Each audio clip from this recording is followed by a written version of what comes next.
Picture this. A king lies in his bed, his skin rotting, his body leaking pus, his courtiers gagging from the stench. No one dares touch him. No one wants to be near him. This was Ferdinand VII of Spain, the so-called defender of faith, the self-declared guardian of tradition. Dying alone, eaten alive by syphilis, the final price of a reign soaked in corruption, lust, and cruelty. September 29th, 1833.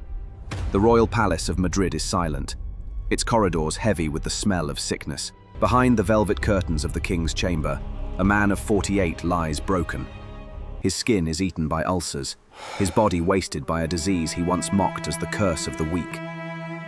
Ferdinand VII of Spain, self-proclaimed defender of faith and tradition, was dying of syphilis, the humiliating price of a life devoted to vice. The irony was merciless. The man who used the crown to terrorize women, who turned morality into a weapon for his pleasures, was now abandoned, avoided even by his courtiers. A monarch who once forced others to bow now lay helpless, consumed by the very appetites that defined his reign. But how did Ferdinand become not only one of the most hated rulers in Europe, but also the most depraved king Spain ever endured? His story is not one of glory, but of cruelty, betrayal, and humiliation, a descent that dragged an empire down with him. And as you will soon see, Ferdinand's tale isn't just scandalous gossip from a forgotten throne. It is a chilling lesson about what happens when absolute power falls into the hands of a man ruled entirely by his lowest impulses. So lean in, because this is not the kind of history told in textbooks. It's darker, more disturbing, and once you know it, impossible to forget.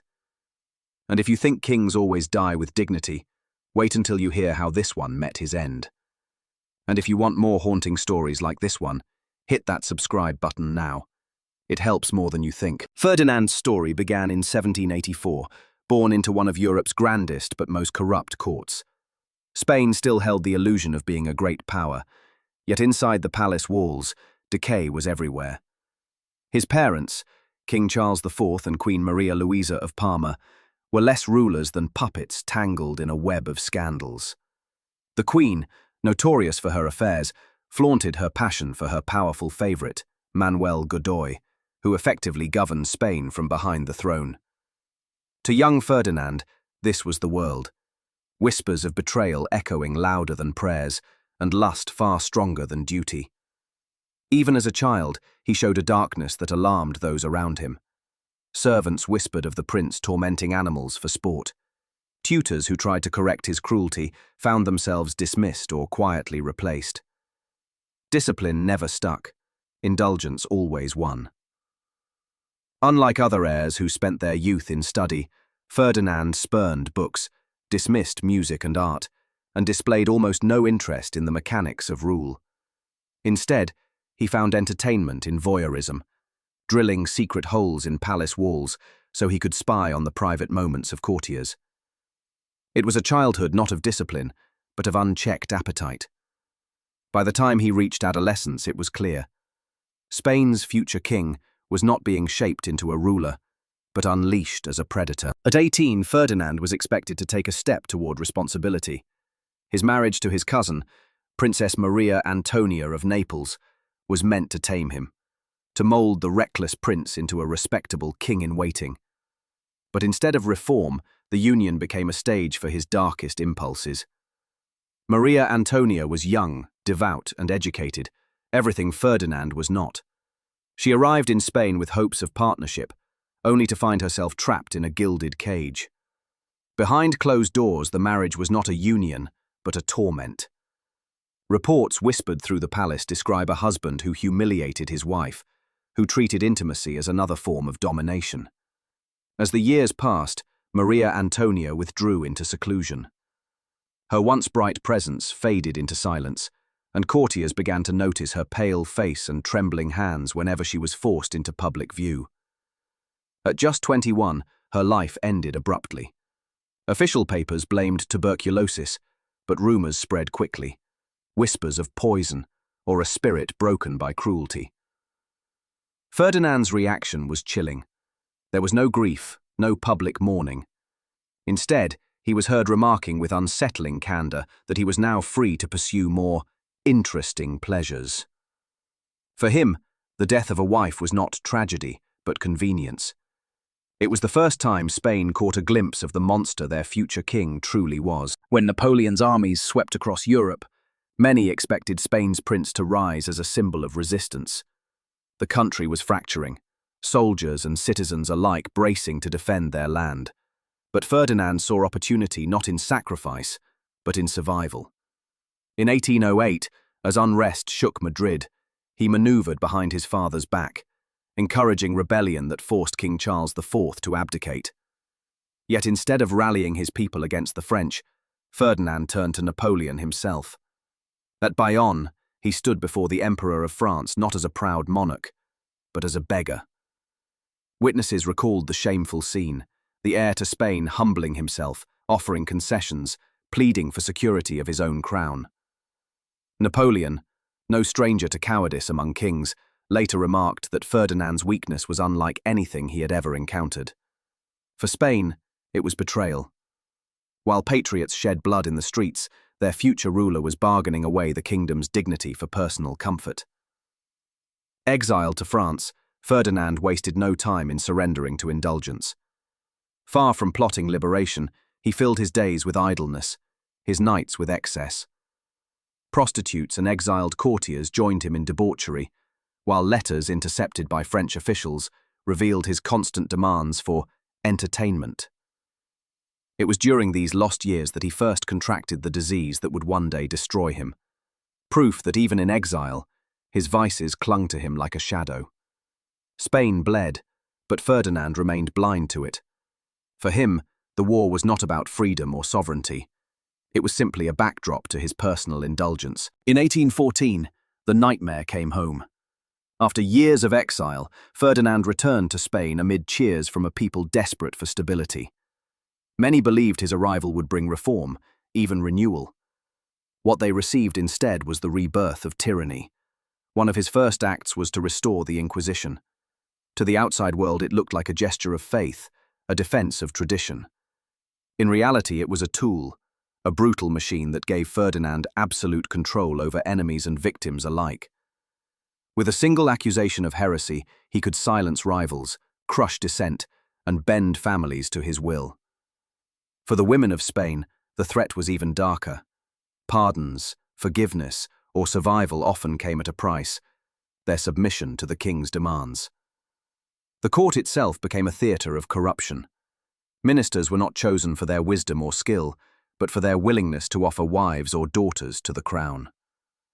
Behind closed doors, Ferdinand constructed what was essentially a private harem, disguised as a circle of ladies-in-waiting. To the public, the king spoke of faith and duty. Within the palace walls, he transformed sacred vows into bargaining chips, using religion as a mask for his lust. Spain had expected a savior. Instead, it had welcomed back a predator draped in royal robes. If Ferdinand's court was a stage for corruption, his marriages were tragedies played out in private.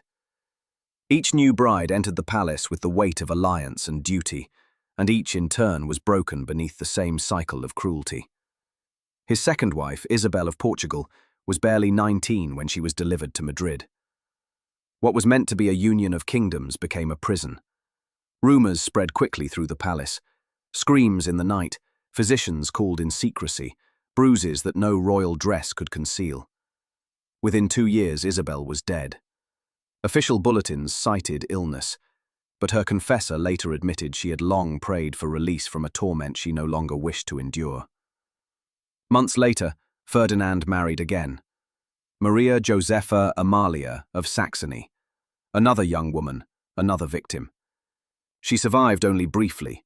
Her sudden death whispered to be less about fate than about the suffocating reality of her marriage. By the time he took his fourth and final wife, Maria Cristina of Bourbon, Ferdinand's own body was already in decline. Disease had weakened him, blunting the cruelty he once wielded with ease. Maria Cristina, at just 23, would become the only queen to outlive him, not because she was spared, but because syphilis had already begun to do the king's violence for him. 3 wives in their graves, one left clinging to a husband rotting before her eyes. The pattern was too stark to be coincidence. For Ferdinand, matrimony was never about love or duty. It was conquest, carried out not on battlefields but within locked chambers. While Ferdinand surrendered himself to endless appetites, Spain itself unraveled. The once mighty empire splintered. Colonies in the Americas declared independence one after another. Wealth and influence drained away, and the economy collapsed into misery. To his people, their king seemed blind. To those inside the palace, he was worse than blind. He simply didn't care. By the 1820s, his lust had become an institution. Mistresses were paraded through the palace. Even women bound by vows of faith were coerced into his bed. Families in desperation sold daughters to the court, choosing dishonor over starvation. Ministers were appointed not for their wisdom, but for their willingness to trade female relatives for royal favor. Spain had fallen into corruption at the very top, and the rot trickled down. But even Ferdinand could not escape the price of such a life. By the late 1820s, syphilis had begun to devour him. Ulcers opened across his body, the pain unrelenting, his mind increasingly clouded. The man who once strutted through the palace now lay confined to bed, reeking of decay. Courtiers avoided his chambers, unable to endure the stench. Doctors attended only out of obligation. He, who had terrorized women and humiliated nobles, ended alone, abandoned, despised, and rotting from within. On September 29, 1833, Ferdinand VII of Spain breathed his last.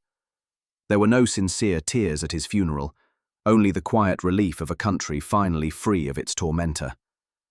His only surviving daughter, the young Isabel, inherited not an empire, but a kingdom in ruins, its reputation scarred, its power shattered. That was Ferdinand's true legacy. In barely 2 decades on the throne, he dragged Spain from the ranks of Europe's great powers into backwardness and shame. His reign became a dark reminder of what absolute power does when given to a man ruled by cruelty and desire. Centuries later, history does not remember him as a statesman or a monarch. It remembers him for what he truly was: a predator who wore a crown, a king who consumed his country as surely as disease consumed his body.